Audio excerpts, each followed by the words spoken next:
Hello, रक्षाबंधनच्या सगळ्यांना खूप शुभेच्छा. तर आज आमच्या इथे होता पुरणपोळ्यांचा स्वयंपाक आणि हा मसाला बघून तुम्हाला कळलंच असेल की मी करणार होते कटाची आमटी.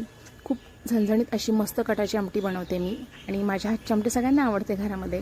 तर मग आमटीचं कॉन्ट्रॅक्ट हे माझ्याकडेच असतं.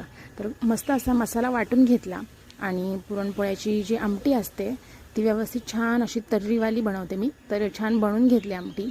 पुरणपोळ्या आईंनी केल्या होत्या आणि माझ्या दोन्ही नंदा येणार होत्या घरी रक्षाबंधनसाठी, तर त्यांच्यासाठीच हा स्वयंपाक चालू होता. तर प्रत्येक घरामध्ये ना मला असं वाटतं एक जण तरी असतंच. पुरणपोळ्या त्याला नाही आवडत ना, मग त्याच्यासाठी परत चपात्या, वेगळी भाजी, वरण भात असं सगळंच करावं लागतं. तर आमच्या घरामध्येही नेहमी असं होतं, आम्ही पुरणपोळ्याबरोबरच वेगळं पण चपात्या वगैरे करायलाच लागतात. तुमच्या घरामध्ये असं कोण आहे आणि तुम्ही पण असं करता का, हे कमेंट्स करून नक्की सांगा मला. सगळं नंतरनं झालं, पुरणपोळ्या पण खूप छान झाल्या, खूप छान केल्या आईंनी पोळ्या. तर पोळ्या वगैरे झाल्या, सगळं आवरलं आणि मग मी जाणार होते माझ्या भावाकडे. तर त्याच्या आधीच हा माझा फोटो काढत होता आणि मला परत आणून पण दाखवते की ती कसे फोटो काढले ते तर फोटो वगैरे काढले आरवने माझे. आणि मी हा सुंदर असा ड्रेस रक्षाबंधनसाठी घातलेला. वातावरण पण खूप छान झालं होतं ना आज.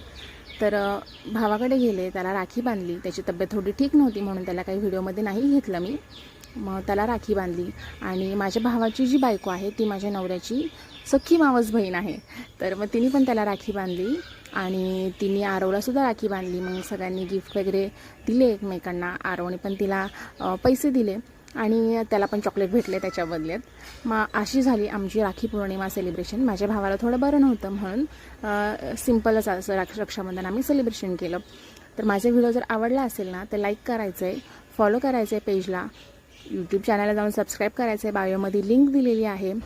तुम्ही मागच्या व्हिडिओला खूप छान प्रतिसाद दिला आहे, त्याच्यासाठी तुमचं मनापासून खूप आभार.